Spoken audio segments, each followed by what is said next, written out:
This is an open letter to Senator Ted Cruz. Hello, sir. How are you? Bravo.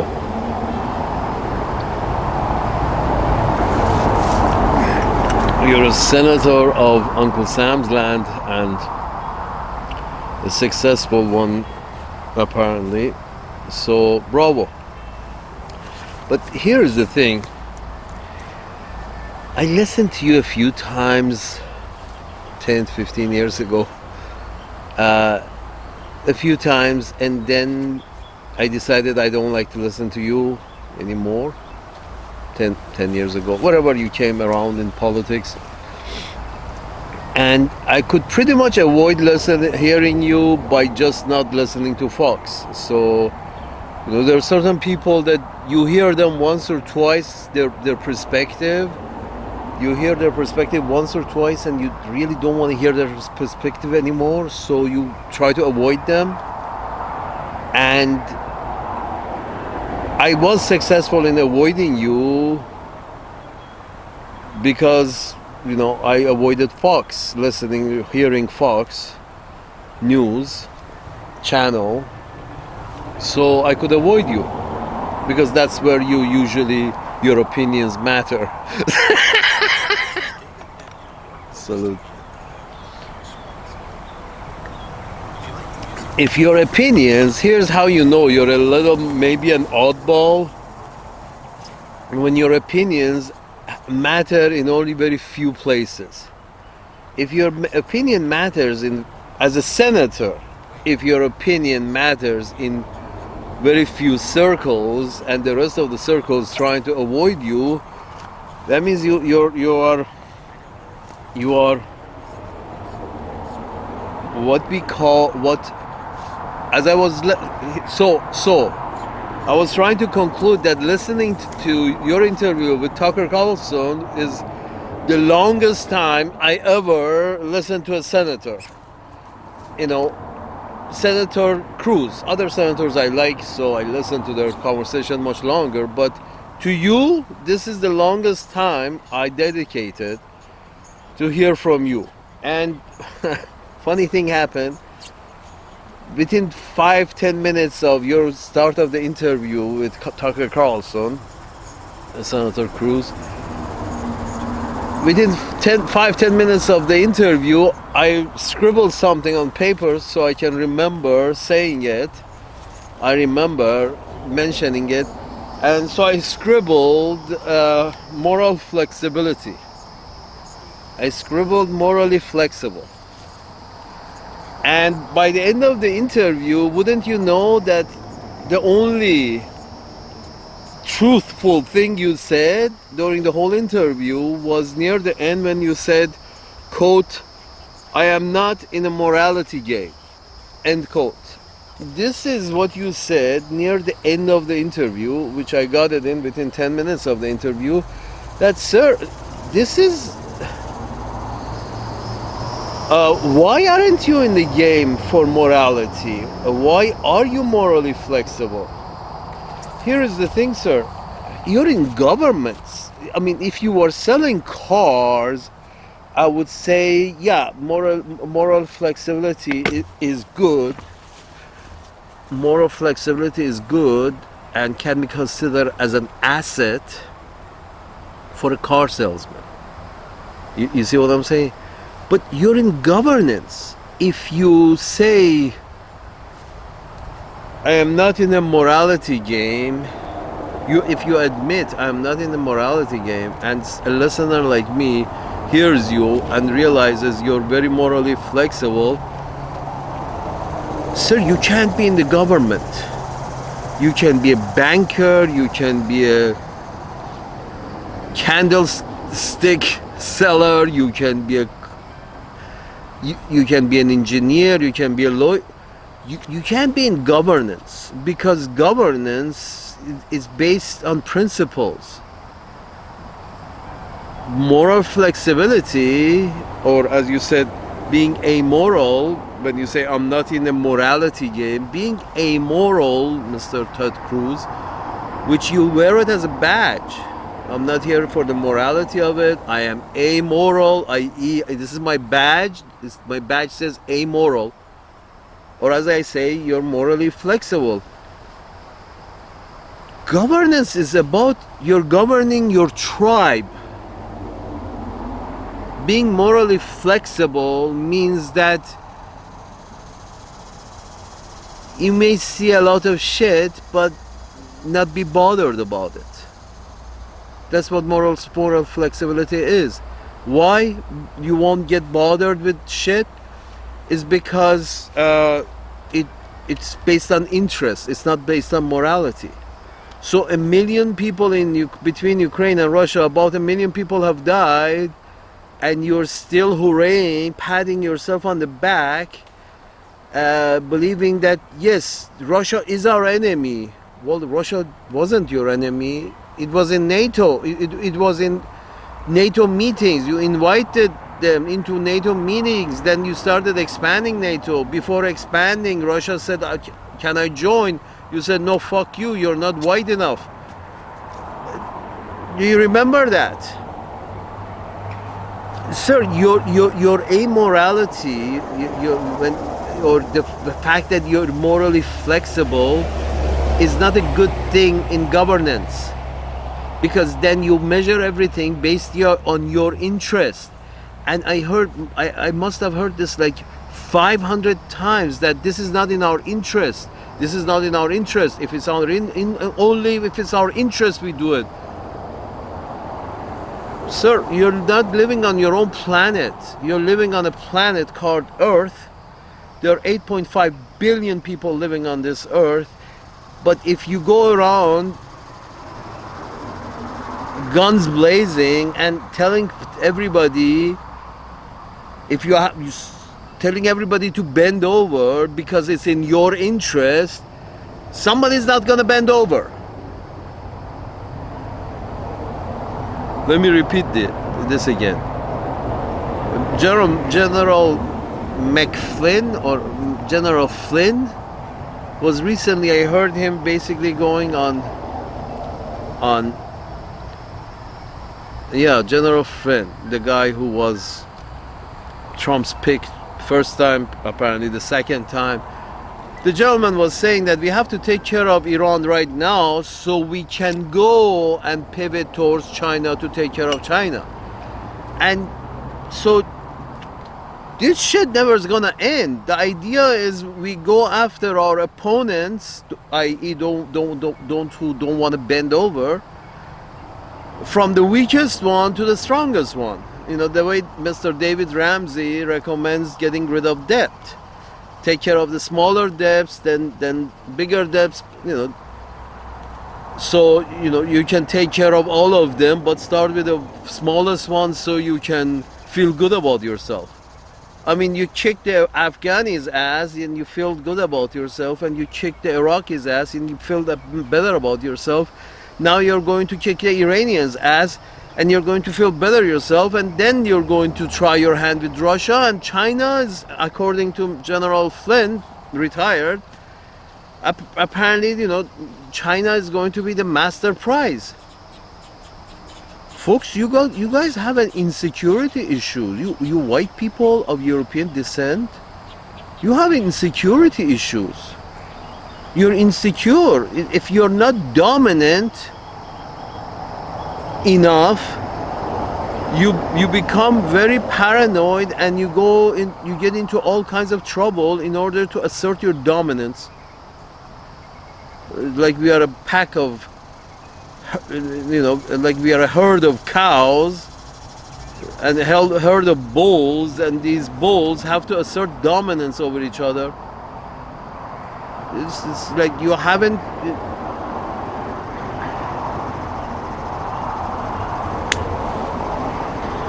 Here's the thing, sir. Unfortunately, I had to sit during the whole interview and your interview, and it was, sir, it seems I have a cousin like you, Mr. Senator Cruz. I have a cousin like you that he sees his moral flexibility as a superpower. My cousin he's just like you, morally flexible, a little. It's all about me and my interest. Fuck the rest of you motherfuckers.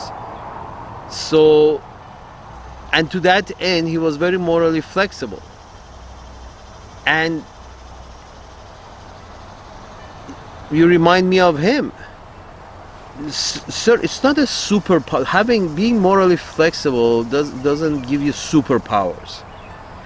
It just, you know,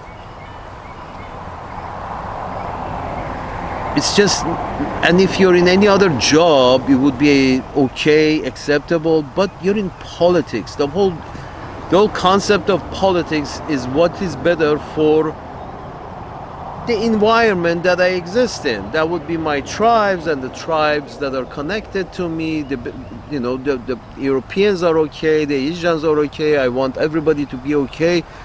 That's how you all stay okay. The idea is, don't look after your own interests so much that you're willing to cause a lot of headache and war and killing other places in the world in order to keep them weaker than you. I mean, your logic based in, I mean, somebody who says that, like you said, that is all good. Ukraine is making our opponent, Russia, weaker. First of all, why are you so insecure that you see everybody within your weight class as, you know, as a threat? It's like you need to be dominant all the time. That's the insecurity issue that white people have. Like you, Mr. Cruz. That's an insecurity issue you have. I'm sorry with regards to what your family had to go through in Cuba, and I see where your insecurity is coming from. But you have to remember, if Cuba hadn't been turned into brothel and gambling house of a bunch of New Yorkers, to the point that the natives were suffering a lot.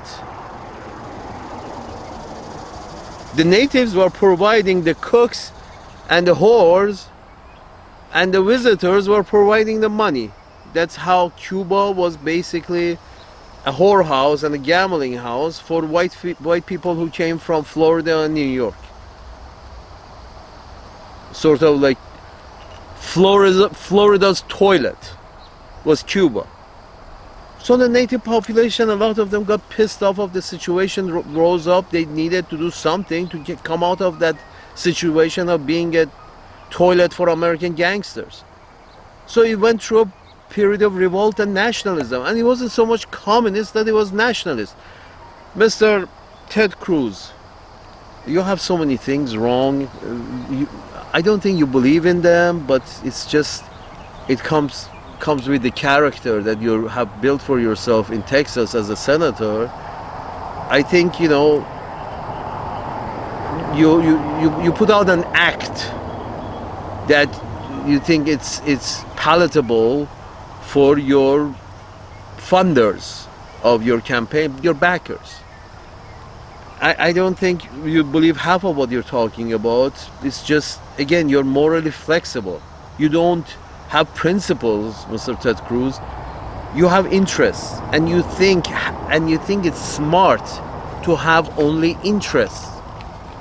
And then the problem is, a lot of those interests are, you're thinking 3 years, 5 years. You're not thinking 50 years, 75 years, 100 years. That's why the Westerners' empires are so short, because Westerners, Europeans, people of European descent like you, think very short term. They're very insecure and think very short term. Instead of making friends with bread and honey, you rather, you know, get on top and dominate your empire with a strap on. That's the thing, is you folks don't know how to run an empire. You cannot ride the empire with a strap on all the time. That's not how you can hold an empire together. Eventually, people leave,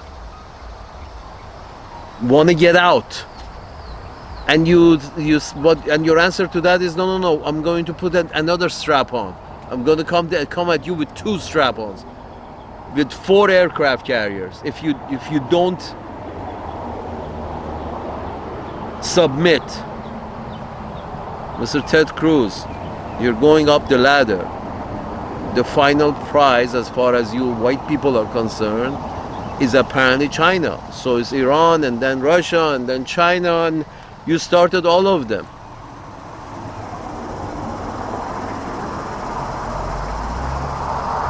And you think short-term interests, Russia is our enemy, Iran is our enemy. Sir, I was looking it up. I've noticed that it's the distance between New York and the capital of Iran is about 7,800 something. 7,500 miles. 7,500 something, 80 miles. And by comparison, the distance between New York and Los Angeles is about 2,000 something miles, 2,300 miles. So you are complaining that, you see, these people say death to America, just because of that we have to go and kill them. And I'm thinking to myself, dude, what the fuck I'm an alien from outer space, but as an alien I hear that for the first time, that somebody 7,800 miles away from you on the other side of the fucking planet, what have you done to them that they're asking for your death? What could have you done to people so far away that they would say death to America? I happen not to agree with them, but what have you done to them? Let's be frank. Tell me, that the space alien, what have you done to the Iranians that they should have such a bad reaction towards you? What have you done to them? No, I haven't been there on this planet. I don't know what happened. What happened that these fuckers from the other side of the planet are asking for your death? What happened? Did you fuck them raw? Did you use any lubrication? Why did you try to fuck them? Obviously you fucked them real bad. Why did you try to fuck them? And why are you still have it in for them, want to fuck them some more? They're still hurting. They say death to America. So it seems they're still hurting from the last time you fucked them. So instead of apologizing and saying sorry and trying to repay them for how much suffering you caused them, you said no, bend over, I'm gonna fuck you some more. I'm sorry, sir. It's just, if somebody says death to me, I say, okay, I must have done something bad to them. Probably. Anybody would think probably he's done something bad to this particular guy. He's asking for his death. If 100 people ask for my death, I must have done something really horrible, because it's 100 people that I have affected. 100 people's life I have affected. If 100,000 people ask for my death, that means I have had some bad effect. I had my whatever I did had some really bad effect on the life of 100,000 people. 90 million population of Iran say death to America. I want you to explain to me as an alien, tell me what the fuck did you do to 90 million individuals over there that they ask for your death? I'm just bewildered. And if you did such a bad thing, why are you continuing, and why haven't you apologized? I mean, by not recognizing that you did a lot of bad things to them, it's not going to help your relationship with them. And the whole idea of you're going to kill enough of you, in order to reach the point that our relationship doesn't really matter. And we are going to kill enough of you and destroy enough of you that even if you want our death, you won't have anything to do it with. That's sort of like basically we're going to send you to the Stone Age so you cannot hurt us with sticks and stone, even though you still chant our death. How many countries have you done this with? To reduce them to such a point that although they hate you and they throw their shoes at your president right after he liberated them, how many of these countries that you have liberated and now you have to keep an eye on, and you have to keep them on lockdown, and you have to control what kind of military hardware they have because they hate your ass. And if they can get their hands on some serious military shit, they probably attack. And that's what's happening to all the small military bases that belong to the coalition of the willing all over the Arabian Peninsula, that anybody that can throw a stone or something bigger or anything at this fort, they do it. The natives hate you. It's just that they don't have the means to show their hate. So you think people in Egypt are not saying death to America? It's just that their government breaks their neck when they say it, but they want to say it. You think people in Jordan are not saying death to America? Yes, they're saying it, but they're saying it very quietly. You think people in Lebanon are not saying death to America? They are. It's just that they're saying quietly because their government breaks their neck if they don't say it quietly.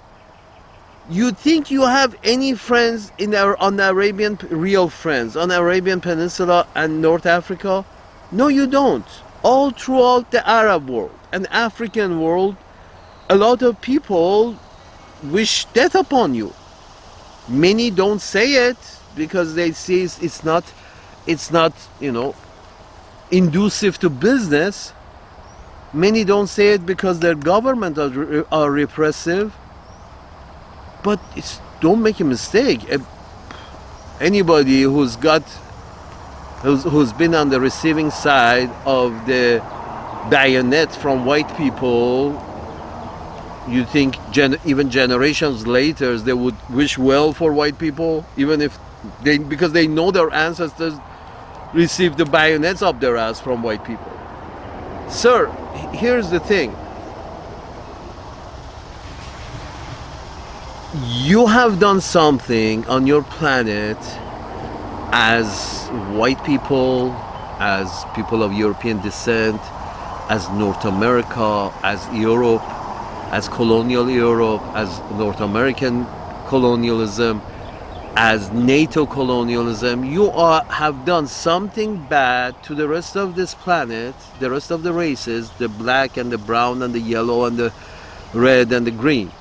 You have done so bad to these other races that many of them, they just wish they wouldn't have to deal with you. Let's put it this way. Because they've seen bad. And Donald Trump hasn't improved that. And the fact that you say that we don't care if they agree or don't, we just want them to sign on the dotted line, i.e. imperialism by pure force, I would say good luck, but you think that would be a short-term empire or a long-term empire?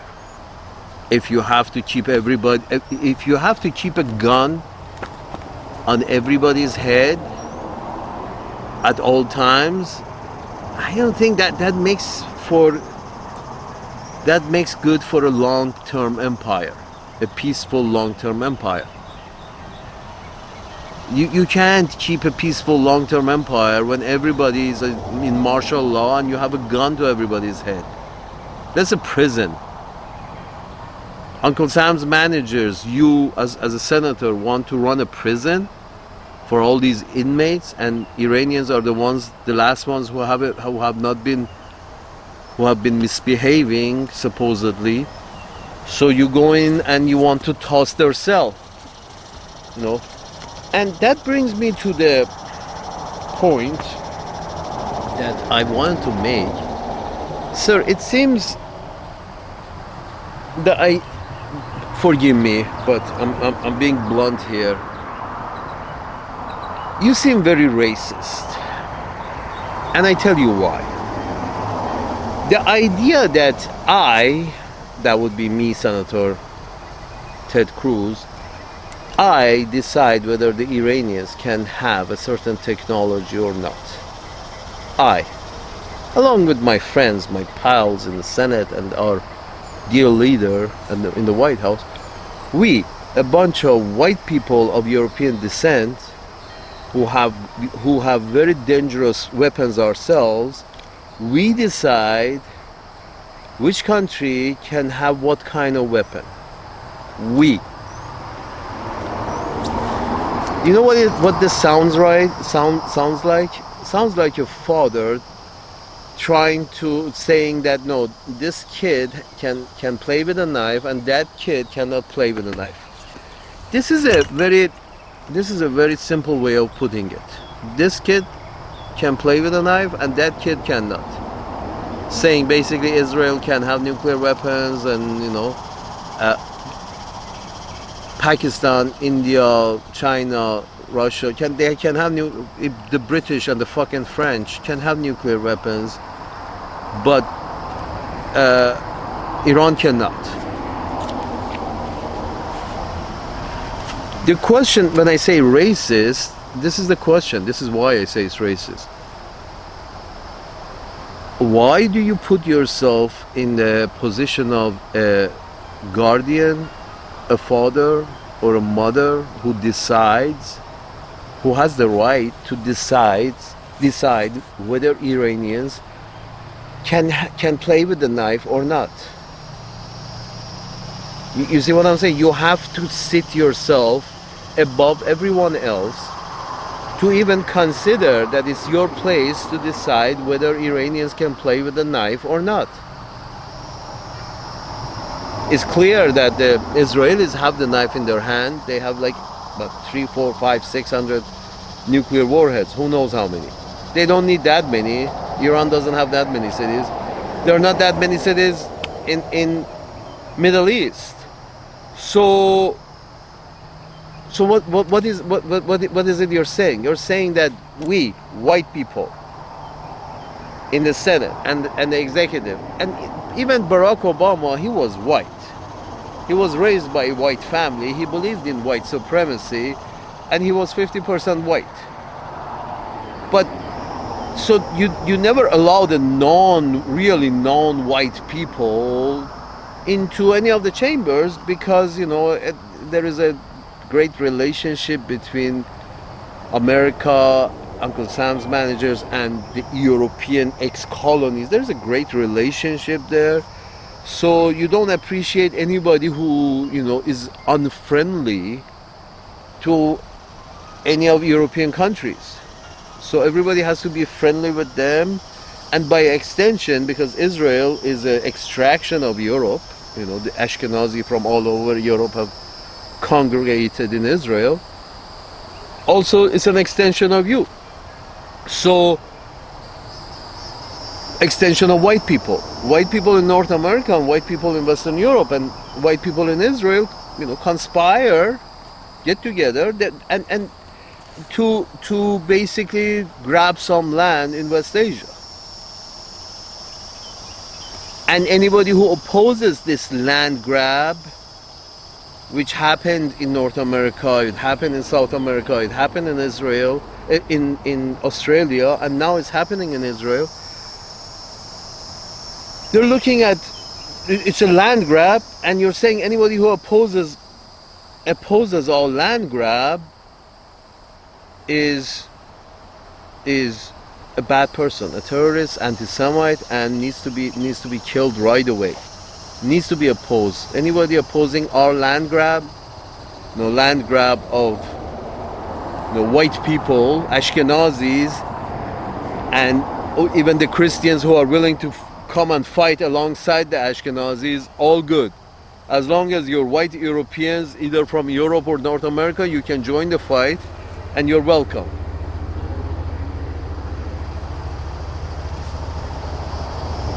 That's the old colonial playbook played again. The same colonial playbook that was played in North America. Religions have changed. Those were extremist Christians. These Zionists are extremist Ashkenazi, Jewish.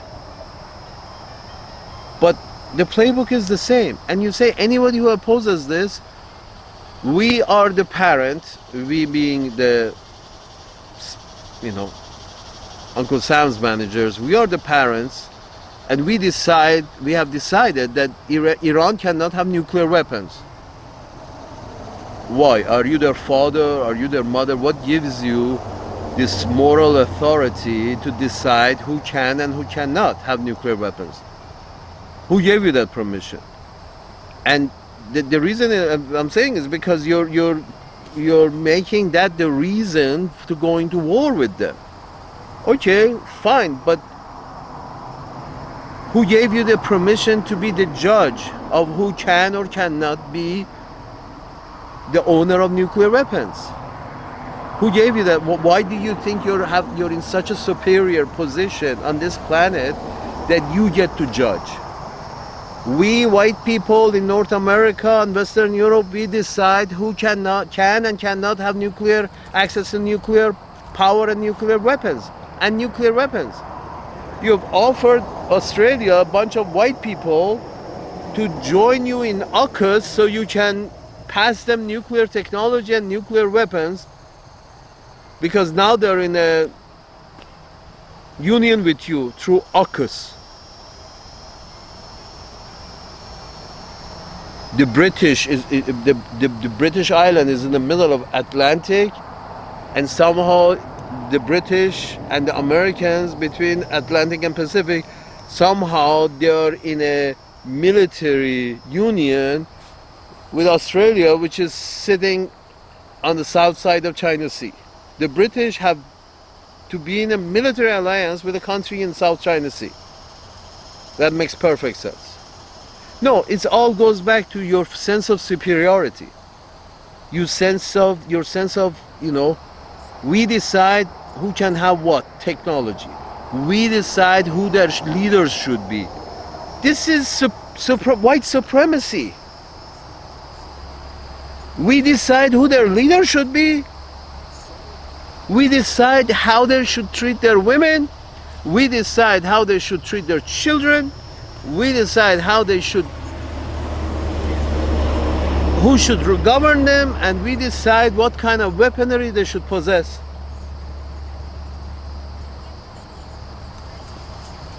I'm sorry, nobody gave you the permission to be the parent in this relationship. You say that you're free to choose, and you pride yourself that as Americans we are free to choose and freedom to be independent, the right to independence, self-determination. You pride yourself in that, but anybody in that brown shithole of West Asia wants to have any kind of self-determination, you break their back.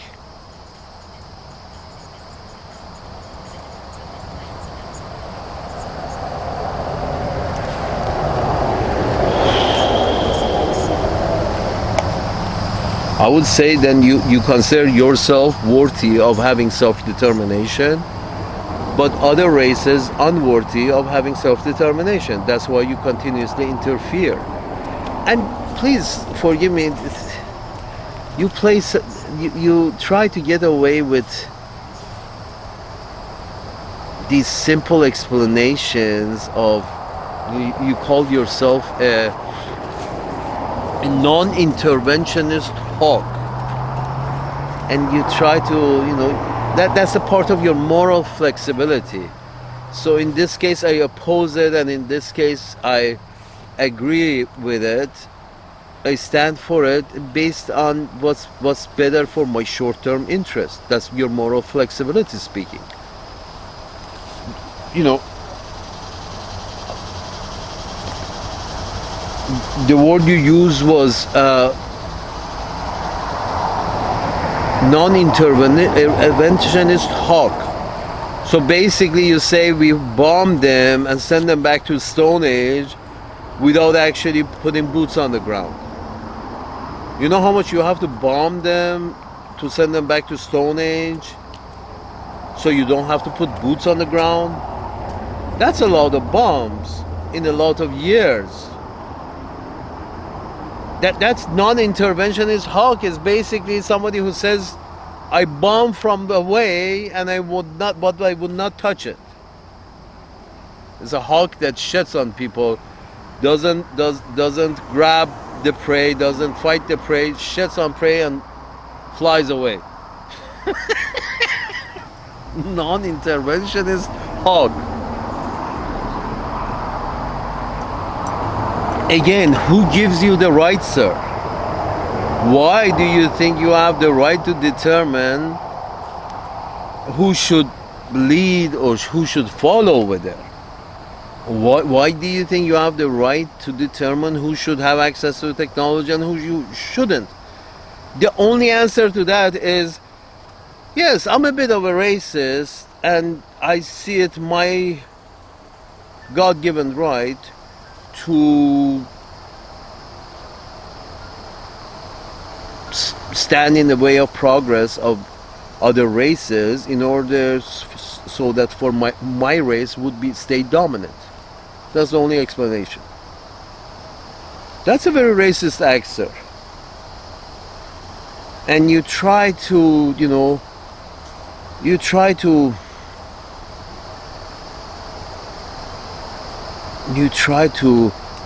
put a mask on these racist ideas by bringing in the Bible and quoting the Bible and quoting the Gita and quoting the Hebrews, and it doesn't matter. You think of your audience and people you interact with. You think of them so low, and you think you're talking to children, and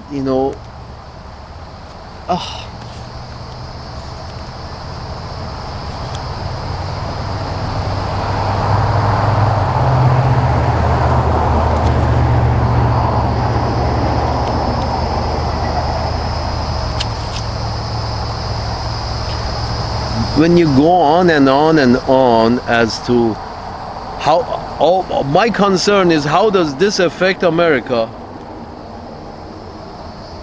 How does this affect America? Sir, Chernobyl, when it blew up, it affected the whole fucking planet. You see, the hot stuff goes up to the stratosphere, and from there it travels by strong winds to covers half the fucking planet. And it's the same for others. It's the same for others. It's the same with any action that you do. You can't say we do this action for the benefit of the United States. But if the reality is the butterfly effect. Once you do something here that you think is in your short-term benefit, in the but there is nothing you can do that is bad, and long-term eventually it would reach you. You see where I'm going with this, sir? There is nothing that you can do that is bad that will go away. It will eventually reach you. Its effect will eventually reach you too. You see where I'm going with this, sir? So don't tell me that we're going to do this really, this sin. We are going to do this sin to prevent a bigger sin. To prevent something and make, it's better for America if those motherfuckers over there don't exist. In the short term, may benefit, but nothing you do bad on this earth to others, nothing will go away. Eventually it's repercussions, it's blowbacks, whatever you want to call it, will affect your life as well. Everybody's life. I mean, for a while, for a long time, we had to take our shoes off because they told us a couple of crazy people drove into a building. We had to take our drawers off in the middle of an airport because they drove the plane into the building. But the point is this.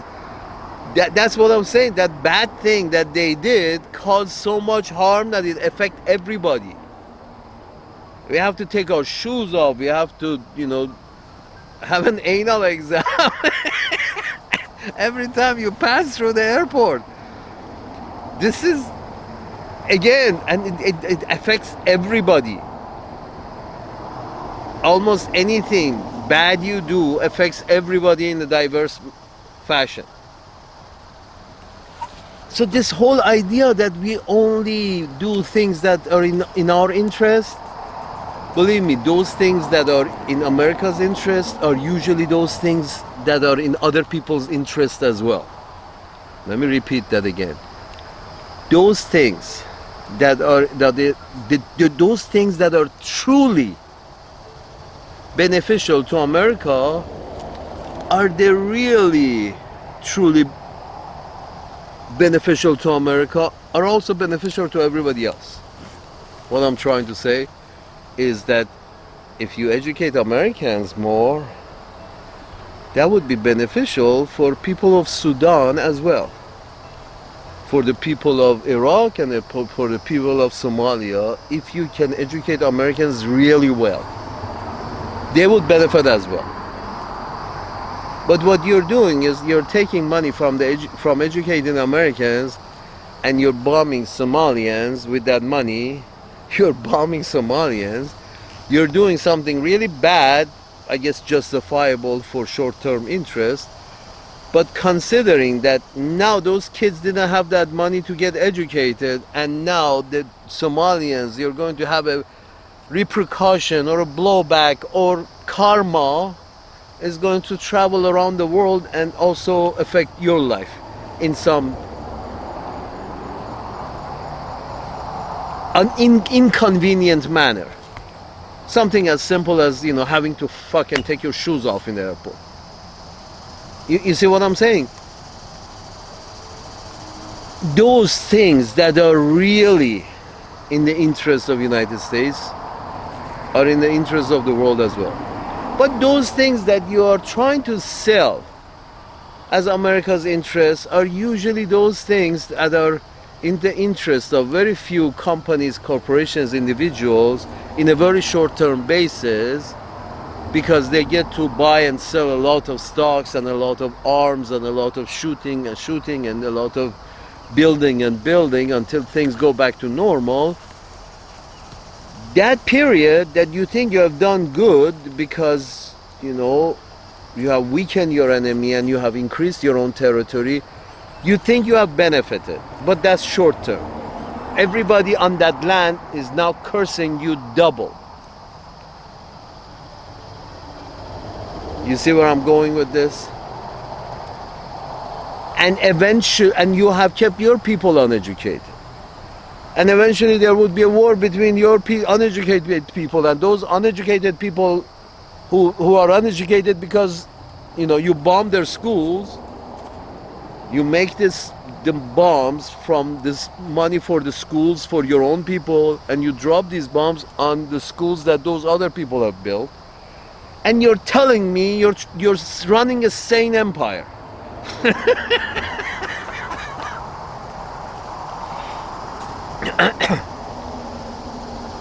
Sir, you can't tell me it's in America's benefit to bring anybody except these guys.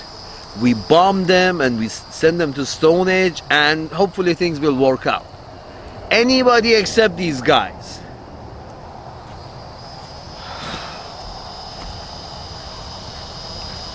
This doesn't help Americans. It's not your position to interfere anywhere in the world, bomb anywhere in the world. It's not your position. You have borders. Your interest should not include other countries to the point that you have military bases on them. That's no longer your interest, that's your empire. But again, you're not running a good empire either, because it's unstable, and every Wednesday you attack, you want to expand your territory, so every Wednesday you attack a new place. By force, you want to take over by force. Subdue. I'm sorry, Mr. Cruz. Is any of this biblical? And you're not doing Americans any good. Again, if Americans are very healthy, that's good for the rest of the world too. Providing extremely good free healthcare for Americans, that's good for the rest of the world too. You know why? Because when you get your system to the point that there are so many doctors and nurses and medical facilities to go around for your country, that means you have made it so cheap and available. That means at that point you can even export your medics and doctors and nurses abroad. That would be good for the world too. Mr. Cruz, in reality, if you're in government, you have to be in the morality game.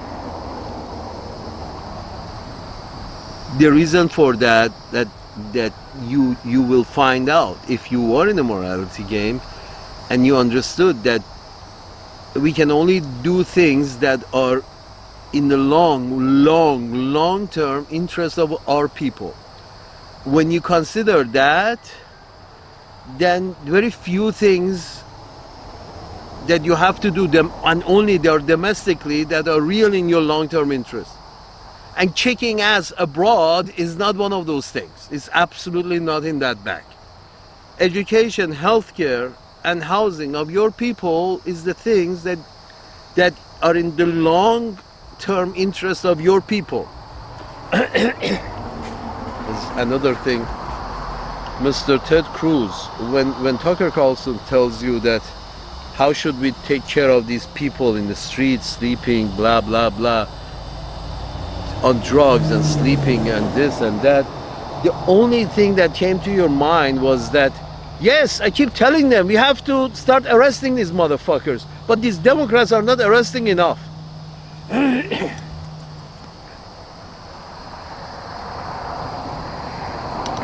It's not verbatim, but you understand. Sir, with regards to the poor and the destitute and the drug addict and the homeless in your streets, some of them who have to commit some kind of crime to eat, with regards to that, the only thing that comes to your mind is arresting them and locking them up?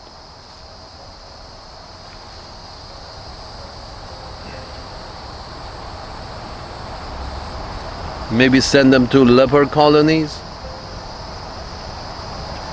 Sir, whose interest are you fighting for? We have to expand the imperial tent by pushing into West Asia while our people are arrested and put in Angola and sometimes El Salvador. Guantanamo Bay, maybe we get Cuba back and we turn the whole fucking thing into a jail and we send our unwanted there. Of course, Alcatraz has come up.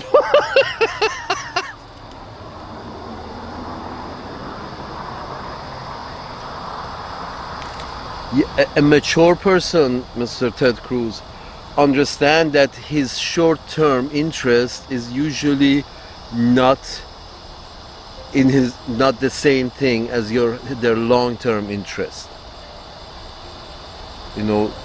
Eating less in the short term helps you achieve a longer duration goal of living longer. Eating less in the short term will help you, but if you're going for a short-term pleasure, a short-term benefit, and that is stuff your face as much as possible, well, in the long term, you lose, because your life gets shorter and shorter and shorter. So this is exactly what it is. You're trading long, healthy life of an empire for short-term bursts of cash into the economy and your campaign. A long-term interest of the empire is to be fair and not racist, and treat everybody as equal, as if not equal. Because here's the thing, have you noticed these really big guys, they don't really have to try to be anybody's friend. Everybody wants to be your friend if you're the biggest guy in the campus. Everybody wants to be your friend because you're the biggest guy. You don't have to really try hard. But the whole idea of seeing Uncle Sam trying to go and make friends with his fist, it just doesn't make sense. It's like, if you're Uncle Sam, if you sit back and educate your people and house your people and make your people healthy, and send maybe some of your excesses abroad, at that point you don't have any excesses. Right now, sir, Mr. Ted Cruz, you're importing doctors, you're importing engineers, you're importing your healthcare workers, nurses, and your own population you're not educating very well, sir. And housing is clear, and other social issues. Sir, if you take care of all of these, and you send some of your excesses at the point you take care of yourself very well, you send your excesses abroad, they would love to be your friends, everybody. But right now you're supporting a murderous program in West Asia, and you keep telling us that everybody's our enemy. Everybody's our enemy. These motherfuckers you're fucking them. You're bombing them, and you're wondering why they say death to America. Because they have been under sanctions, embargoes, and bombings for 50 years. Sir, Mr. Ted Cruz, if you were living in a small country, for whatever reason you couldn't leave the small country like Cuba and come to the big country like United States, for whatever reason you are stuck in Cuba, do you really say, I love Uncle Sam's managers for putting 50 years of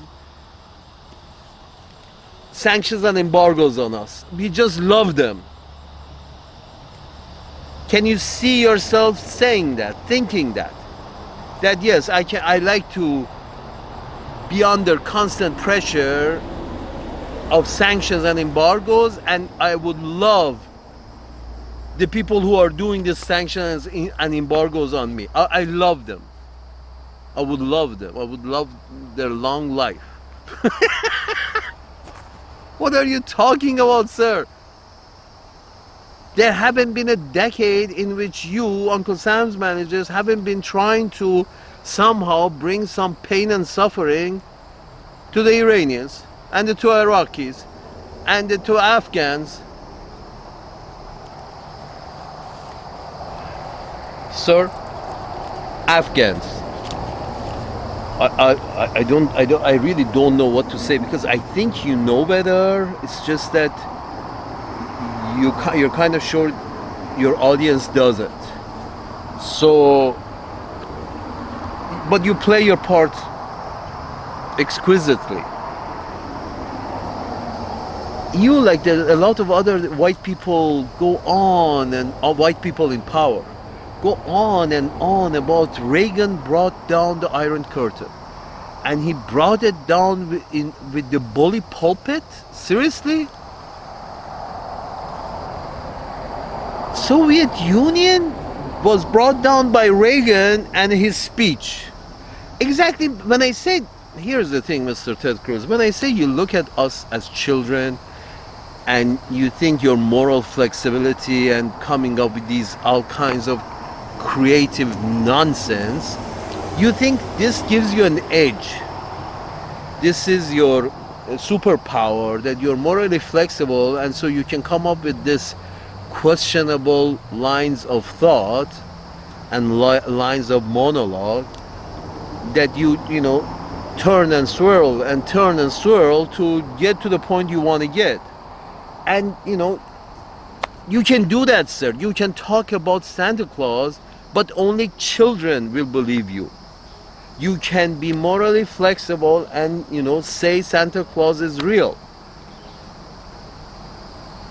but only children will accept your argument, not grown-ups, not people with half a brain. You see what I'm saying? For example, what I'm trying to say, sir, when you say I am for Israel, because in the Bible God says whoever blesses Israel, I bless them. Here's the thing, the question is, Mr. Tucker Carlson went about in the direction of Mr. Tucker Carlson went into the direction of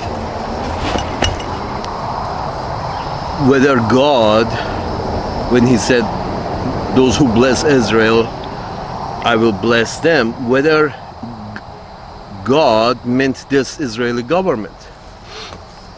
And apparently you agreed that God meant whatever Israeli government, whatever, as long as it's called Israel, must be blessed. He went in that direction. I would like to go into another direction. Mr. Ted Cruz, let's assume the Bible, which has been translated like 50 times and edited 51 times, so let's assume the King James Bible is exactly as you think it says. It says exactly as you think it says, even though I kind of doubt it, because it has been translated and edited many times. Here's the thing, that's why it's called King James Bible, because a lot of other editions of the Bible with different program pages, and you know, they're not called King James Bible. So here's the thing, sir, I would like to take this to another direction. When you say those who bless Israel, let's assume this Israel is that Israel that you're thinking about, that the Bible is talking about. What do you think God supposedly meant by the word bless in that phrase? What did God meant by the word bless? I guess what I'm trying to say is, sir, there is nothing blessful you can do with that much gun that you're sending to Israel. Do you see where I'm going with this, sir? There is not a lot of good you can do with guns. Not any kind of good that Jesus Christ would consider as good. I would think that instead of all the $3 billion worth of guns that you give Israel, if you give Israel $3 billion worth of bread and fish, I think you bless them a lot more. You're saying that we give you $3 billion a year worth of bread and fish, you can feed everybody here. Invite everybody, all the natives, and you just keep feeding people. And if you want an example of that, that would be there is the Sikh. There are Sikh temples in India, Mr. Ted Cruz. You might want to visit a Sikh temple in India. In fact, I encourage you to visit a Sikh temple in India. That's where, you know, when you want to donate money to the temple, you donate money to the temple, and with that money, they just feed people all day. Just anybody coming in, whether it's Sikh or not Sikh. You're hungry, you go there, and you can fill your stomach. with something edible. You can turn Israel into that and say, hey, we provide you with bread and fish, and you become one big Sikh temple and start feeding anybody who drops by with $3 billion. That, I would say, that would be considered a blessing. I would consider that and qualify as those who bless Israel. You bless people with food. You want bless. In fact, in between the Hindus and the monks, Hindu monks, it's just you have to bless them with food if they come to your door. The Buddhist monk that walk around all day, if they come to your door or pass by your door, people bless them with food. Nobody shoots at them. Nobody shoots at anybody to bless them. Nobody gives them a gun. They bless the holy men with food. Give them food so the holy man can eat. Sir, you don't bless people with guns and more guns and then killing in their name more people. You don't do that. You don't bless people by helping them kill more people. I'm not sure how you guys, how you guys see the world. That you think by providing more guns to the Ashkenazi and helping them move and slaughter the native population of the land, I don't see how you can consider this as blessing. They are literally spilling more blood on the land that you think should be blessed with the guns that you have provided and paid for. You think your money is going in a blessed direction?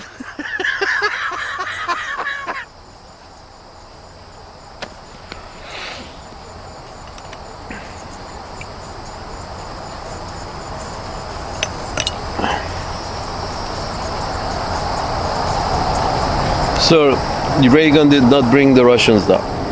Russians were brought down by Afghanistan and all the money that you were immorally pumping into Afghanistan in order to fund an immoral war just because it meant you were able to weaken your enemy, your supposed enemy. Just like you're doing in Ukraine. You did in Afghanistan what exactly you're trying to do in Ukraine. In order to weaken Russia, you are sending Ukrainians to die. That's not that difficult to do. That's exactly what you did in Afghanistan. For exactly the same purpose, to weaken your enemy. But what came out of it? What was the problem solved? No. Apparently the problem was not with communism. The problem was with equal power, which was the Soviet Union, equal military power. That was the problem. You had to destroy them. Okay, I guess good for you. But has it helped you either? I mean, has it helped the general public? My mailman hasn't made an extra cent. He didn't from that, neither. My mailman,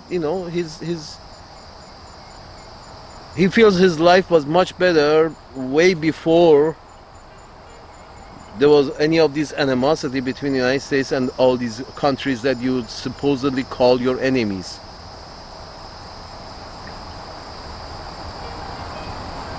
I'm sorry, Mr. Ted Cruz, but I'm sorry that you think we are so simple-minded to think that what the process that caused the suffering of Soviet Union, your sanctions and embargoes for 50 years destroyed Soviet Unions. Your sanctions, your embargoes, funding, the crazy people in Afghanistan. Again, when I say karma, this is what I mean. You funded a bunch of crazy people because it was in your short-term interest against Russia. What happened in the long term? There is right now those crazy people spread all over Middle East, and everybody in the Middle East now hates you. Sir, you cannot do a bad act and think this is it. This is, I'm done. I did my bad act. I am a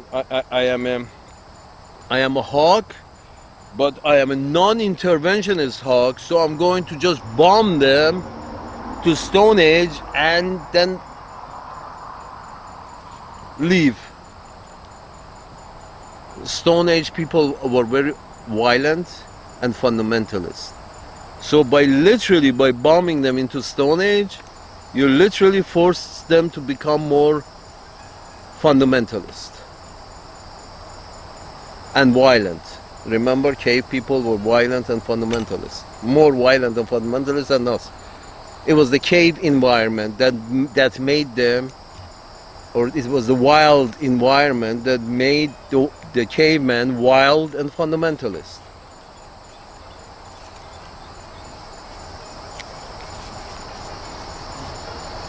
The more backward you send them, the worse it's going to be, because they're going to hate your guts more, and they're going to become even more wild and fundamentalist, because now you have sent them back to the Stone Age, and they will behave like cavemen.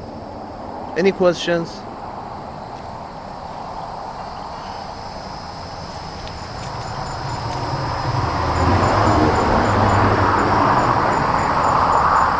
I'm sorry, Mr. Ted Cruz.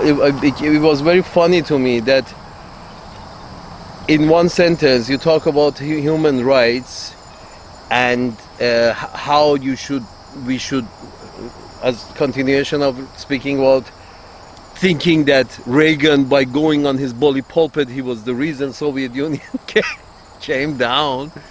You're saying that yes, we should keep, trying to manipulate these countries to blow themselves up by going on the bully pulpit and encouraging dissent within their ranks. That was your basic thing. And talk about human rights in those shitty countries. And then within about 30 seconds later, you were talking about that, yes, this democratic country, the democratic states and democratic cities, they don't execute the law. They should be arresting all these people, these motherfuckers. They should be arresting them, all of them. And I'm thinking to myself, the guy who was just 30 seconds ago was going on his bully pulpit and talking about human rights in those shitholes that we don't like, and somehow, but we feel entitled to determine who their leadership should be. That guy who says let's use human rights against them by going on the bully pulpit and speaking about it, that same guy, when it comes to domestic matters, his only solution for everything is arrest them. Here's to human rights.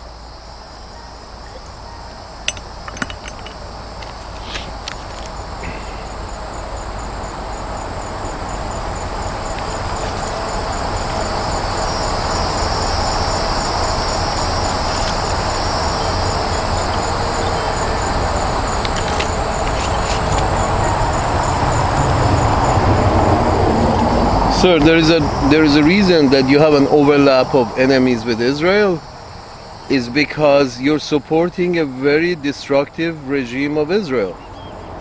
And when you support this destructive group of people in Israel, well, everybody can see who's supporting them. So that's why you have common enemies, because they can see you're supporting them. So eventually, even the Japanese are screaming that this is bullshit.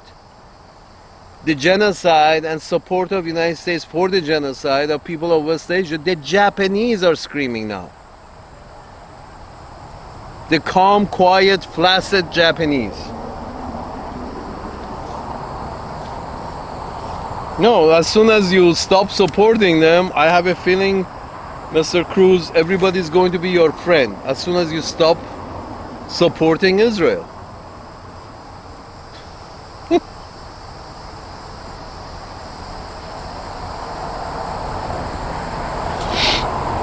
And your other, beside the fact that you say God says bless Israel and we can only bless Israel with more arms, beside that point of view, and you said, which is I think the real reason, is to say you said we get huge benefits from Israel. Yes, Israel is acting as the battering ram for the empire to break the Arabs, so when you go visit them, they give you a plane for your visit. They give you a parting gift, a $400 million used plane as a parting gift. Because you're using the Ashkenazi as a battering ram, and everybody's scared shitless over there. So they have to bribe you in order to stay alive. You think that's a long-term solution? You think that's any way to keep a long-term empire?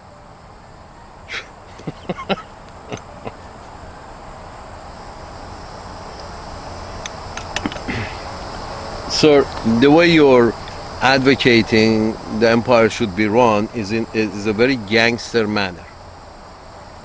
The problem with running an empire in a gangster manner is that how many gangs in the gangster land do you know are basically father to son business? How many gangs do you know that is a father to son business? You don't know any. How many long-term gangsters do you know? Very few, live ones. The problem, sir, is behaving like a gangster.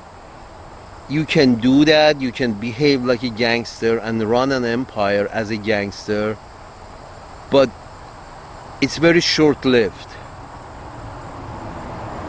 Because an empire that is run like a gang by gangsters ends up with the same problems that the gangster land has. That is, you know, a lot of assassination, a lot of coup d'etats, a lot of overthrows, a lot of revolts, a lot of breakup of the gangs, that's why you don't have any, you know, stable gangs which, you know, go forward for centuries. You have as comparison, you have a shoe shop that can be handed father to son for centuries. You have a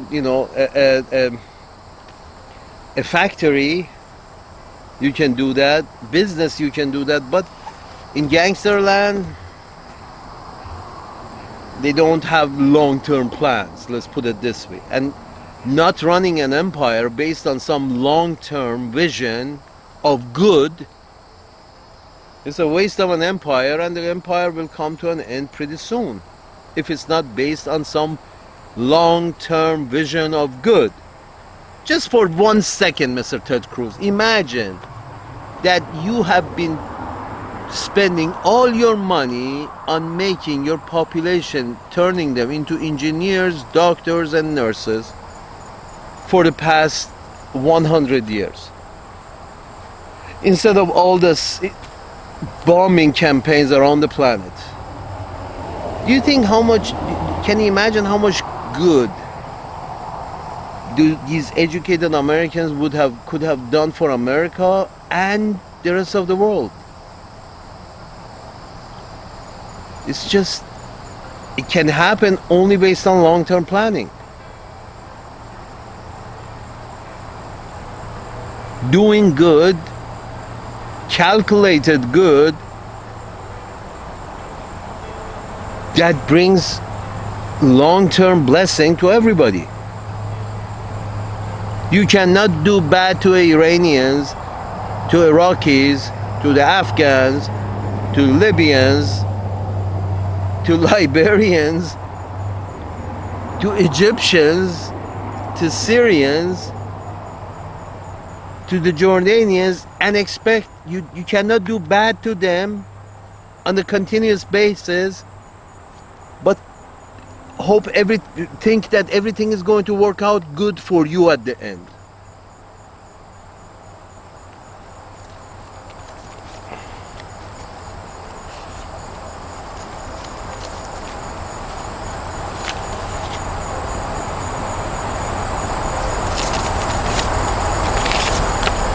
Anyway, sir, there's a lot to talk about, but I have a feeling you have tuned me out a long time ago, and I have the same problem. Some time ago. I used to know my cousin, who was a lot like you, very morally flexible, and you try to talk to them and see if there is any kind of sound foundation in their personality that you can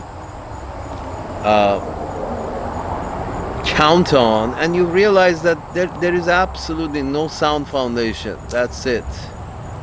It is what it is, and it's unfortunate. Again,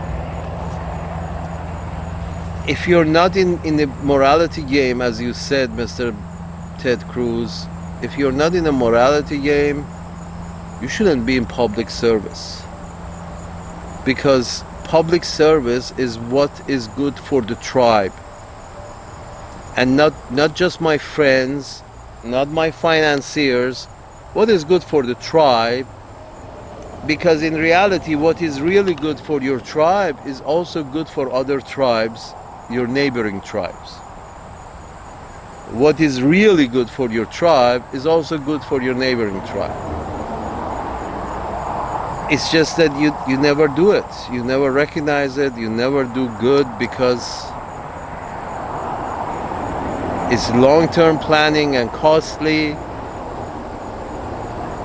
You rather have short-term planning and profitable.